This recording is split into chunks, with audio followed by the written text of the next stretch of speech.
They made me to be an anchor, but complained when I stopped drowning for them.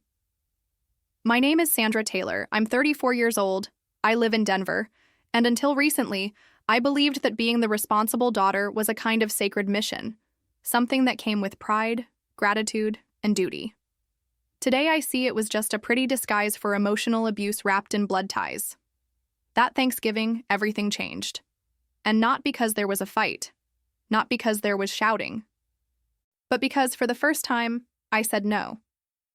The room was set up as always, cinnamon candles, beige tablecloth, my mother smiling too tensely, my father buried in his beer, Ryan, my brother, pretending to be more tired than he really was, and me, as always, trying to keep everything running smoothly, until the comment came. "Your brother needs a new place to live," my mom said, stirring the mashed potatoes without looking at me. "Mr. O'Connell wants to sell the house, and Ryan can't afford the deposit right now." She paused as if that explained everything, as if he can't afford it were a divine curse, not the result of years of bad choices. "And?" I asked, looking directly at her. That's when my dad looked up. "And we thought you could help with that. $3,000 should be enough for him to get settled," he said, like someone asking for the salt.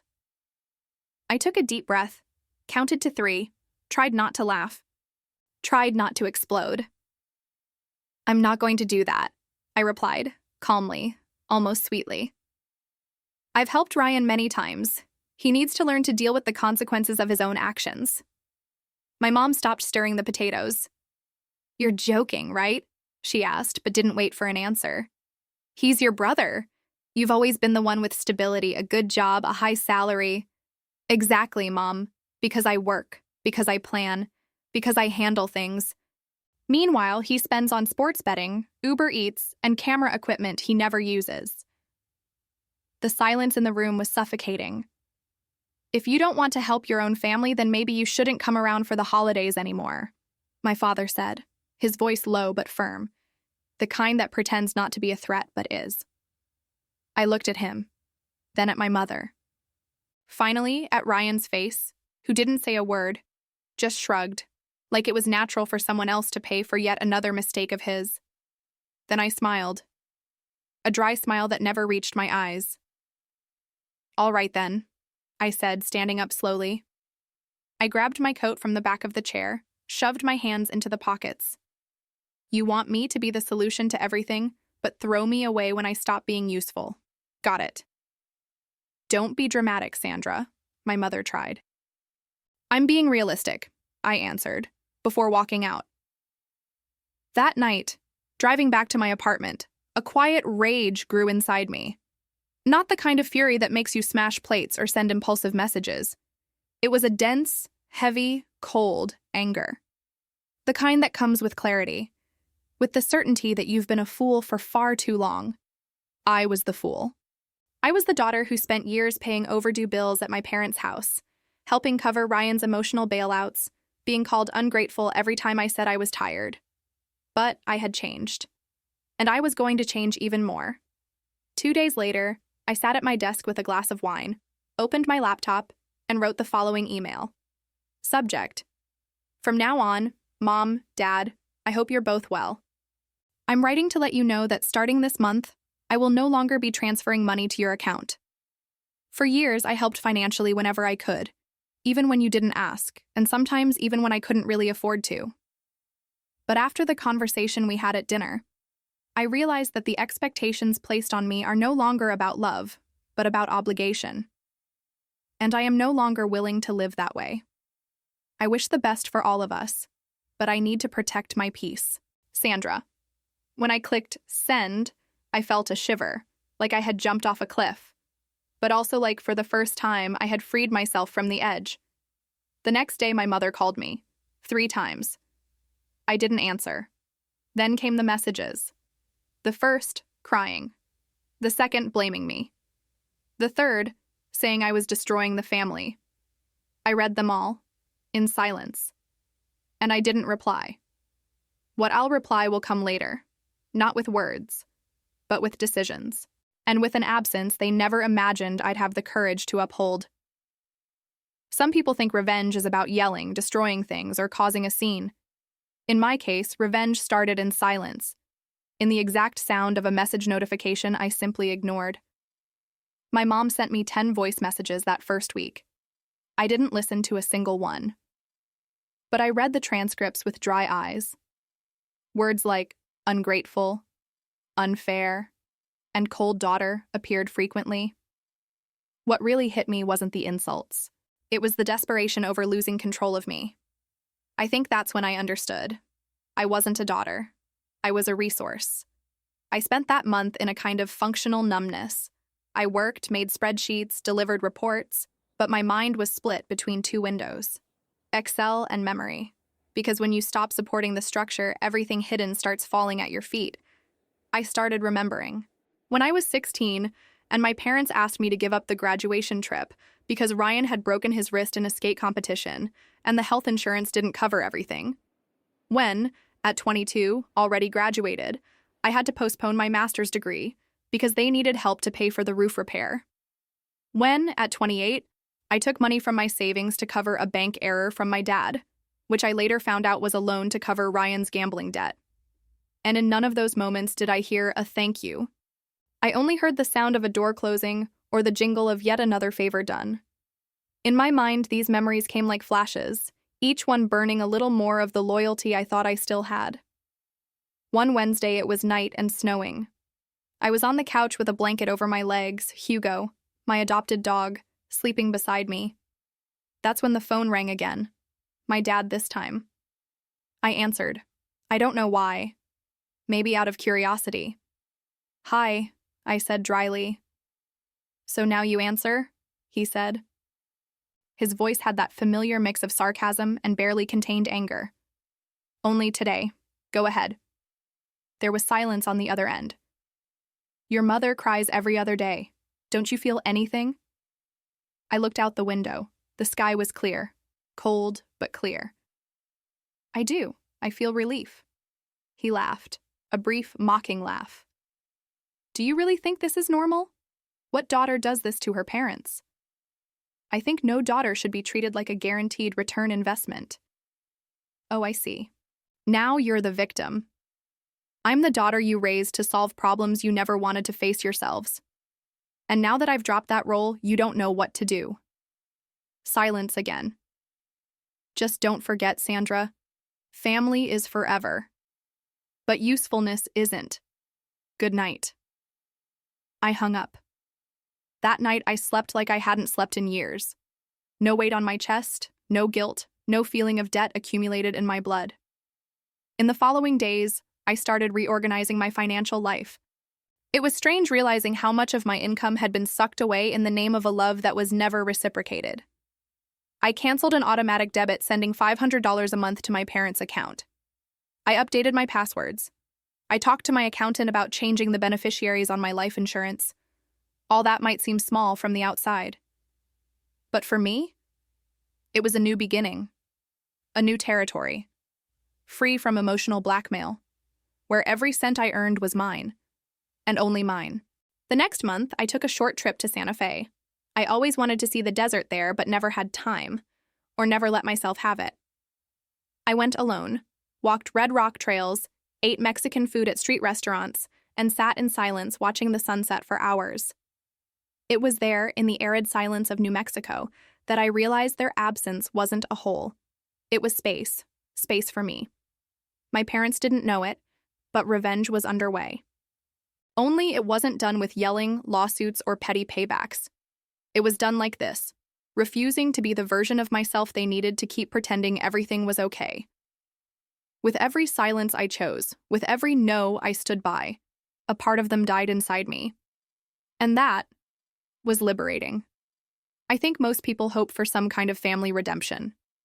The childish hope that one day the people who hurt us will finally see what they did, that they will regret it, apologize, and everything will fall into place. I was like that too. Until that last Christmas dinner. It was my mother who sent the message 2 weeks before the holiday. "Ryan is bringing Amanda, and dinner will be at our house as always. I hope you come. We're trying to leave things in the past. Nothing more. No apology. No real attempt to fix anything. Just the expectation that, as always, I would show up, accept everything quietly, and keep the show running. For some reason I didn't understand at the time, I went. Maybe part of me still wanted to see if there was room for true remorse. Maybe it was just morbid curiosity. Or maybe, deep down, I already knew it would be the last time. I arrived at my parents' house with a bottle of wine in my hand. The same Californian Merlot my mother said she loved, even though often she would drink 2 glasses and then say her head hurt. The door was unlocked. I entered without ringing the bell. The living room was arranged as always, with those decorations my mother bought at Target and used every year: red tablecloths with gold edges, a centerpiece with artificial pine cones, and the old plastic tree in the corner, decorated with the same blinking lights that had been flickering since 2013. My mother was in the kitchen, stirring the turkey stuffing with the same almost nervous precision she always had. Ryan and Amanda were on the couch, laughing at something on his phone. My father didn't even look at me when I walked in. He was too focused on opening a beer. "Hi, Sandra," my mother said without looking. "Did you bring the wine?" "I did," I replied, placing the bottle on the table. "Great, leave it there." No one hugged me. No one even asked how I was. I sat in silence, watching every gesture, every detail. Amanda, Ryan's new girlfriend, seemed out of place. She clearly didn't realize there was tension in the air and laughed too loudly, like someone trying to fit in. Ryan kept fiddling with his phone. My dad was already on his second can of beer. It was during dinner that everything happened. We were sitting at the table. The food was good, as always. My mother cooked with methodical perfection, as if it was her only form of emotional control. The conversation started light, with Amanda talking about the design college she wanted to finish. But, as always, my father found a way to shift the focus to Ryan. "Ryan is trying to get back on track," he said, his voice slurred from beer. "He's looking for new opportunities, new sources of income." "Yeah, investing in NFTs didn't work out so well, huh?" Amanda said, chuckling lightly. Ryan smiled, but his face froze. My mother looked at Amanda with a hard stare. "Not everyone gets it right all the time," she said. "And he's been under a lot of stress this year. You know how hard it is when you don't have support." I gripped my fork tightly, took a deep breath. "You still think he needs support? After everything?" I asked, keeping my voice low and controlled. Everyone looked at me. "Oh, don't start, Sandra," my father said. "It's clear you're hurt, but this isn't the time for that." "Isn't it time for the truth?" I asked, looking directly at my mother. "You banished me from last Christmas because I said I wouldn't pay his rent. Now you pretend nothing happened. Pretend you didn't call me ungrateful, that you didn't say I didn't need to come here anymore." My mother dropped her fork with a sharp clatter. "We were all hot-headed. You too," she said. "But you took it too far. Cutting the help, stopping talking to us. You isolated yourself. I protected myself. You punished us. No, I chose myself." That phrase changed something on my father's face. He snorted, threw the napkin on the plate, and muttered, "Always dramatic." It was there, that exact moment, when I realized they would never change, that no matter how much I explained myself, opened up, emotionally undressed, I would always be the problem when I didn't serve their interests. I stood up slowly. "That was a mistake," I said without shouting. "I came thinking maybe you had realized something, but you're exactly the same." Ryan didn't even look at me, still on his phone. Amanda looked tense, withdrawn. My mother stood up too. "Are you leaving? Is that it?" "I'm leaving the illusion that you love me for who I am, not for the utility I offer. That's what I'm leaving."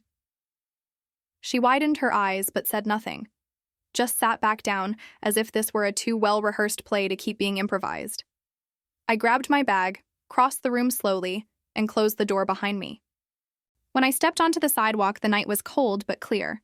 A light breeze rustled the trees and I breathed deeply. I never went back. The next morning, I sent my last message in the family group chat. "I hope one day you really see what you did. Until then, take care, and forget me." I left the group, deleted the contacts. My revenge wasn't loud, it was final. And in that silence, that clean, firm cut that leaves no open wound, I found something no approval from them ever gave me: freedom. The day I deleted the family group chat, something inside me changed in an irreversible way. It was as if, for years, I had lived in a state of constant alert, trying to anticipate explosions, calculate words, balance affections that only flowed in one direction, and suddenly, all of that stopped. The silence that followed wasn't the silence of absence. It was the silence of liberation. But what no one tells you about cutting ties with family is that, after the anger comes a strange kind of emptiness. In the days after that dinner, I felt like a recently vacated house. The furniture was still there.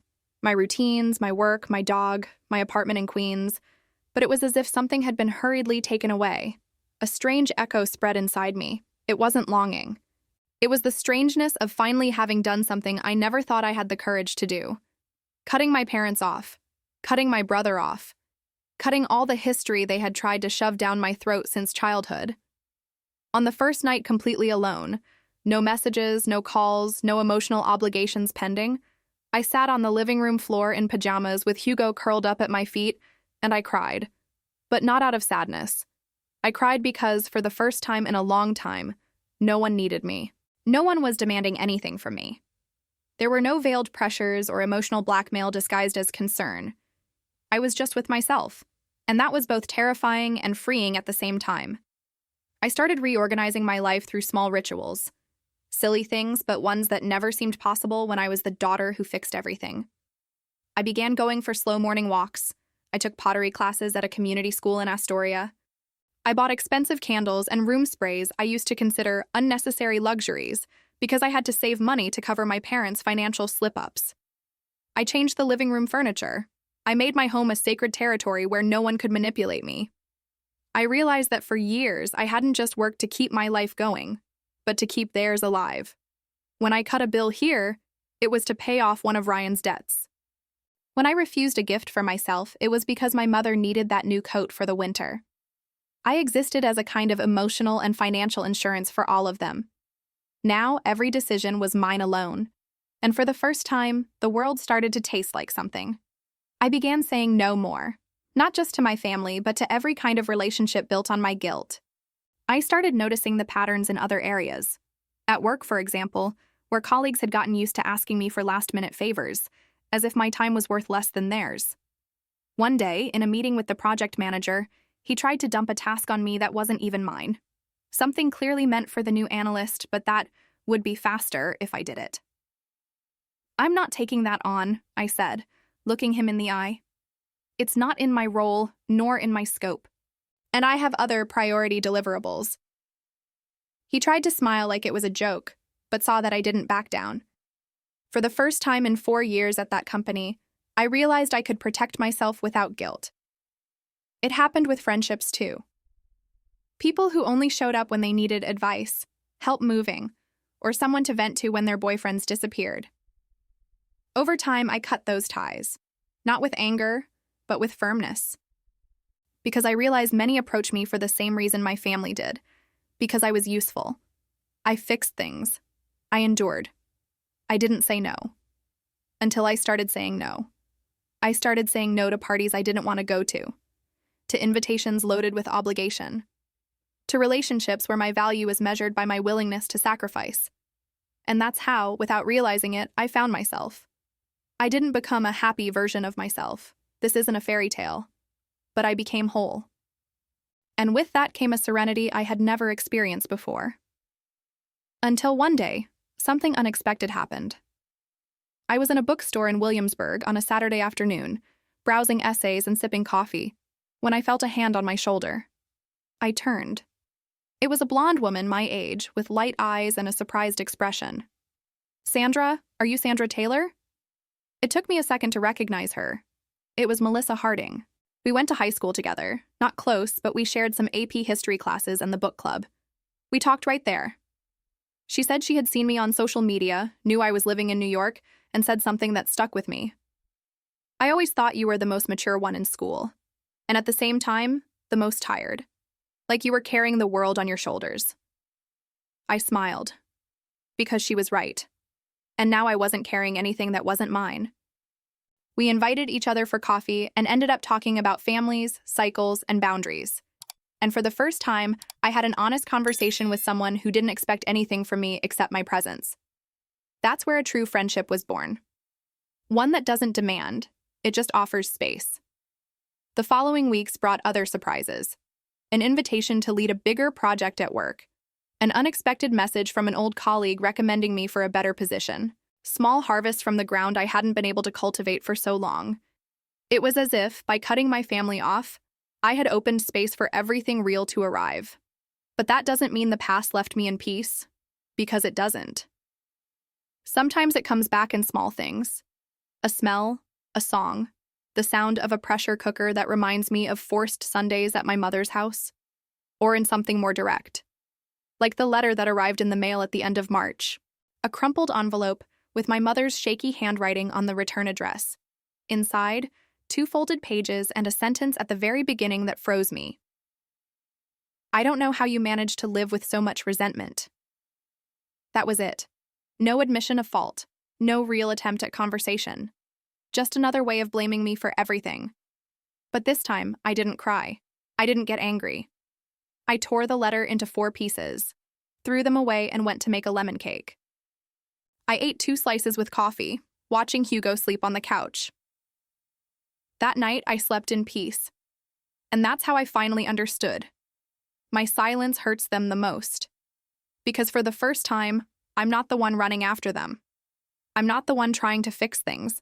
This time, I'm the one who closes the door and doesn't open it again. It's strange to realize that when you disappear from the life of someone who always had you at their disposal, your absence becomes a slow poison. At first, they pretend it doesn't matter. They tell themselves you're dramatic, ungrateful, overreacting. But time is cruel to those who took for granted what should never have been guaranteed.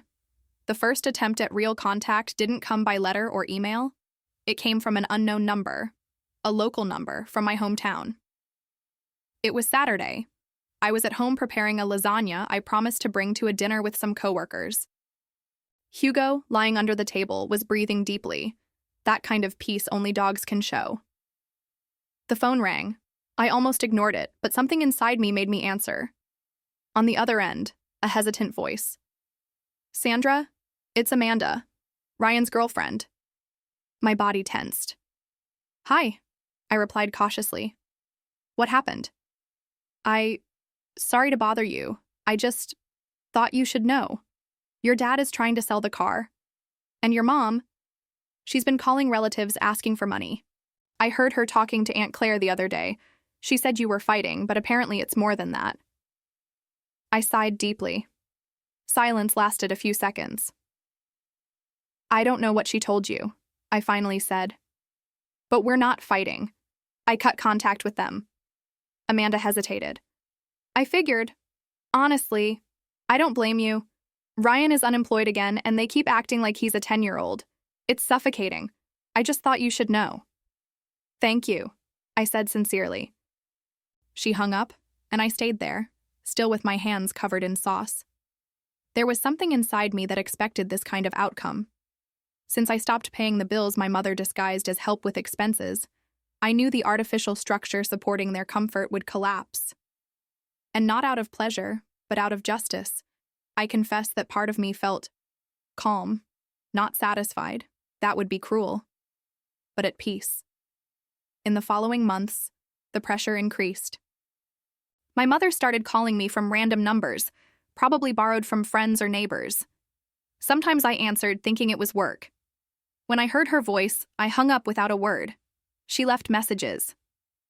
Sandra, you need to stop this. You're not like this. Answer me. Your grandmother asked about you on Sunday. What should I tell her? Do you think you'll feel good when your brother ends up homeless? Is that what we raised? A cold daughter? Each message was a new attack disguised as a plea. In one of them, she was crying. Really crying. That shaky breath, sobs mixed with disordered words. She said she missed me. Said the house was empty without me. But even there, beneath the crying, came the manipulation. You were always the strongest daughter. Always the responsible one. We made mistakes. But you can't just abandon us. Yes, Mom, I can. It's curious how, even as adults, we still seek permission to be free, as if breaking toxic ties were a crime, not an act of survival. I had to remind myself time and time again that this wasn't cruelty. It was self-defense. That's when I started organizing my revenge. But not a common revenge, the kind that destroys. Mine was different. Quiet, methodical, cold. One that showed day by day what it meant to live well, without them. I began to focus more on my career. I switched departments and with that, started managing a small team on an innovation project that gave me autonomy and visibility. I was nominated for a 3-week immersion scholarship in Chicago, something I would never have accepted before, out of fear of leaving my family in the lurch. Now, I accepted without hesitation. I traveled alone, stayed in an apartment facing Lincoln Park, spent my days between meetings, presentations, and museum visits, bought expensive books, dined alone in Italian restaurants filled with candles and jazz playing softly, had small conversations with strangers who reminded me there was life outside the bubble of trauma. It was the life I would have chosen long ago, if I had been free to choose. It was in Chicago that I received a new call. A distant cousin. He found me on LinkedIn, said my mother had called him, asking if he could try to talk to Sandra. I replied politely, said I was fine, there was no misunderstanding to resolve, and I preferred they respect my space. The next day, I got a short message from Ryan. I guess you got what you wanted. I stared at that sentence for minutes. What I wanted? What did he think that was? My parents' collapse? The emotional bankruptcy of the home that always sheltered them while kicking me out on the edges? I didn't reply. There was nothing there worth my time. It was then I understood something deep. My revenge was my success. It was my calm. It was the life I built without needing their approval. And that hurt them more than any attack. Because deep down, what my parents hated most was seeing me well without them. Seeing their cold daughter now living surrounded by her own choices, sincere friends, delicious dinners, peaceful nights, and mornings free of blackmail. The mother who called me ungrateful now had to face her own mirror and discover that without me, everything she built didn't hold up. The spoiled son, who always had a safety net, now saw the ground crack beneath his feet. And me? I was flying. Did I make mistakes? Many. There were days when the pain suffocated me, when I doubted myself, wondered if I had gone too far. But on all those days, I just had to remember who I was before. The Sandra who paid everyone else's bills. The Sandra who spent Christmas in silence while her parents' screams filled the room. The Sandra who pretended everything was fine to avoid more drama. The Sandra who swallowed bitterness in the name of family. That Sandra died. And the one born in her place no longer bows. My life is different now, and they can watch from afar. You know that moment when, for the first time, you truly feel like you don't owe anything to anyone anymore? Not just rationally, but deep in your flesh, like a physical certainty? That's what I felt that autumn. Freedom didn't come as an explosive celebration. It settled quietly, like when daylight floods the house without you noticing the exact moment dawn broke. My routine in Portland was finally mine alone. I woke up early, but not out of obligation. I worked with pleasure and returned home with my mind occupied only by my own dilemmas.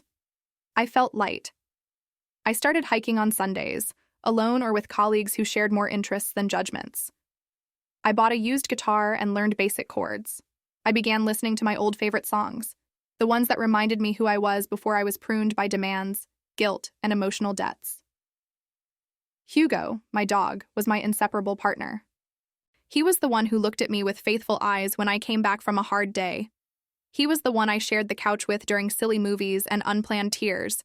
He demanded nothing, didn't require me to be strong for everyone. He just was there. It was around that time I discovered something that caught me by surprise. I received a notification on my old email, the one I only used for family matters. The subject was Braxton Residence, Electricity Account Termination. The address was my childhood home. I froze for a moment. Deep down, I knew what it meant. My parents were behind on their bills. Without my help, which for years had sustained the illusion of stability, things were falling apart. And as much as a part of me wanted to ignore it, another part still felt tied to what that place meant, even if only as a memory. I Googled quickly. The property was listed as available for rent. The photos showed a decaying house, old carpets, peeling walls, poorly arranged furniture. My eyes were drawn to the living room shelf. It was empty. Not even a family photo. They had left. Later, I found out through a mutual acquaintance that my parents had moved to a smaller, more distant neighborhood. The house had been put in Ryan's name, probably a desperate attempt to avoid bank claims. Ryan was living with them again. No steady job, no direction. The girl he was living with had left him, and with her, the little stability he pretended to have. I could have laughed, could have said, serves them right. But I didn't. I didn't think. I just felt an enormous emptiness. A silence so absolute that I heard my own breath grow heavy. I didn't want revenge as pain. I just wanted to live in peace. But now, seeing the ruins of the house where I grew up, I realized the price of my peace was higher than I imagined. Because seeing those who hurt you in ruins isn't sweet. It's confusing. The following week, I went to the supermarket and saw someone I knew from the old neighborhood. A childhood friend, Ben, who went to school with me until high school. He recognized me, smiled lightly, and started a conversation. Sandra? Wow. It's been a long time. Ben? Wow, I can't believe it, I replied with a sincere smile. We talked about the city, about the time that had passed. He mentioned that my parents had disappeared from there, and the neighbors said, it all happened so fast. I just said we were distant. Then he looked at me and said something that pierced me. They didn't take good care of you, did they? I remember, you were always the one cleaning the house on Saturdays, while Ryan played video games in the backyard. I was silent for a moment. Yes. And it took me years to understand how much that shaped me. He nodded. And there, for the first time in a long time, I felt understood. Validated. By someone who saw from the outside what I took so long to accept inside. I went home with a lump in my throat. That night, I opened my notebook and wrote a letter. But it wasn't for my mother, nor for my father. It was for me. The 12-year-old Sandra who heard her parents say she was so mature for her age while making her wash dishes for 7 people alone. The 17-year-old Sandra who used her first paycheck to buy food for the house, while Ryan got a car from their parents. The 25-year-old Sandra who lost a promotion at work because she had to miss it to take her younger brother to the airport. You were strong, even when you shouldn't have been. You deserved someone to tell you it wasn't fair. But now, someone is saying it. Me. I am here. I take care of us now. I closed the notebook with trembling hands. Shortly after, something unexpected happened. I received a letter, a real letter, handwritten. Sender's address, Mary Taylor, my mother. The handwriting was shaky, the margins crooked, the paper crumpled. Sandra, I know you don't want to hear from us anymore, and you have every right. But I can't pretend I don't miss you. I made many mistakes with you. I knew, even as it was happening, that what we did wasn't fair. But it was easier to go on than to face it. You were always so responsible, so good, that we thought we could take advantage of that. Your father doesn't talk about it, but since you left, he's lost his way. And Ryan, well, he's the way he is. I'm not asking you to come back. I just wanted you to know I think about you every day. With love, Mom. I read and reread it. My hands sweated. My heart tightened as if the whole past was there, between the shaky lines of that letter. But I didn't cry. Because although there was regret there, it came too late. And though it was sincere, it doesn't erase a lifetime of emotional neglect. I took a deep breath, put the letter in a box with other old memories, and decided I wouldn't answer. At least, not yet. My silence was what kept me strong. I was building my life, brick by brick. And every new brick was placed with something I was never given. Choice. My revenge, if that name still applied, was now to live well, to be whole, to love my dog, to laugh in cafes with people who treated me as an equal. Not to care if my parents regretted it, because I didn't want to punish them. I just wanted to be free. And now I was. If there's one thing nobody tells you about starting over, it's that true peace doesn't come with fanfare. It's not something that explodes in your chest like a grand victory. It arrives like a breeze, light, almost imperceptible. And suddenly you realize that what used to hurt you no longer does. That your mother's name on an envelope no longer makes you tremble. That seeing an old photo doesn't knock you to the ground anymore. That's how I realized I had won. In the months following my mother's letter, I allowed myself to observe.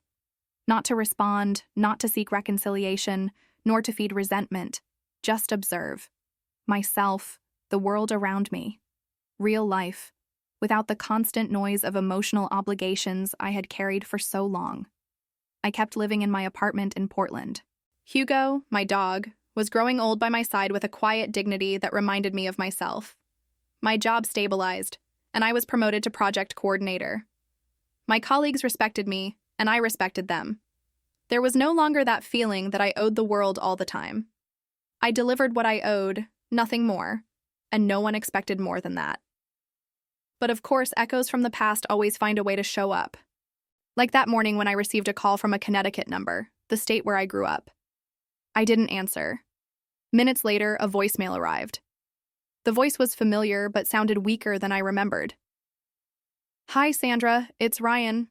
I know we haven't talked in a long time, and I just wanted to check if you're okay. Mom's been kind of upset with all this, you know. She talks about you every day. And I don't know. I thought maybe we could talk. I understand some things now, you know? About how we treated you.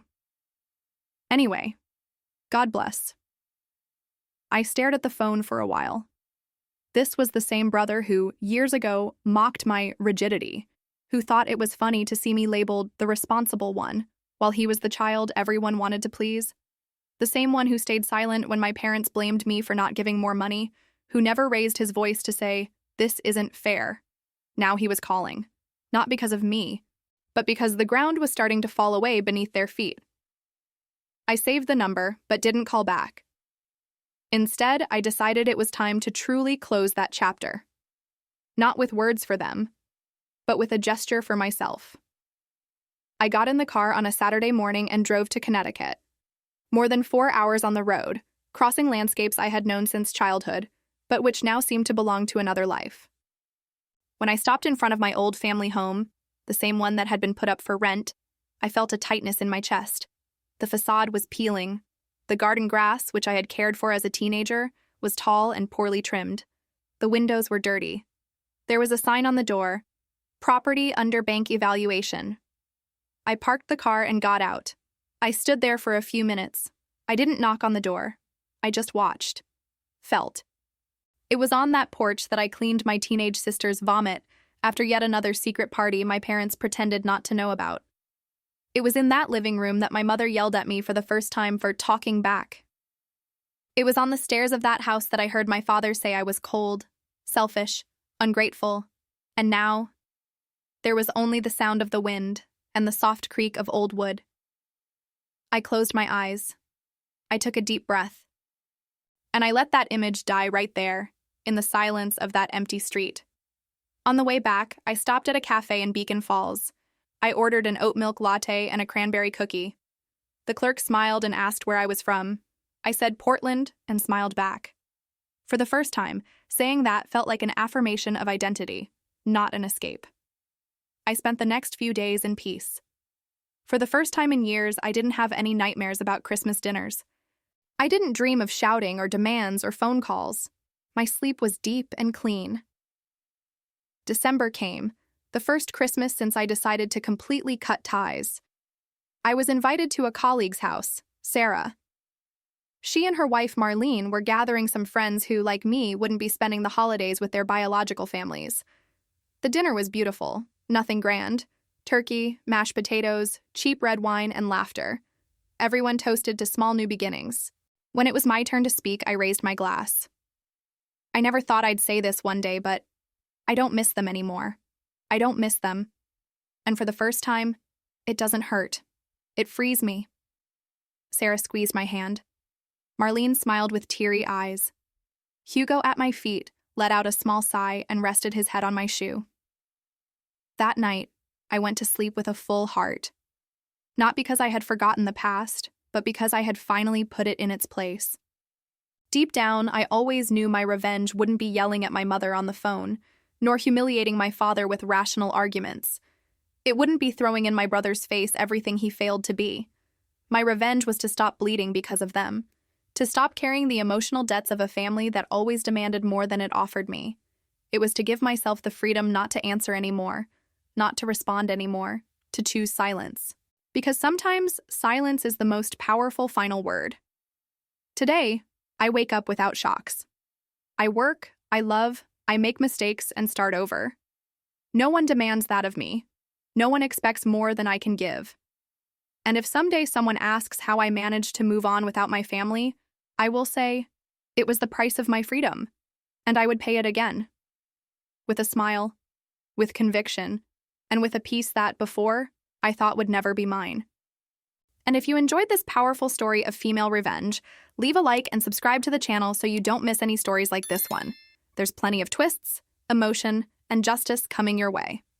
Oh, click the video that's popping up on your screen right now to watch another breathtaking revenge story. The next one might be even more intense. I'll see you there.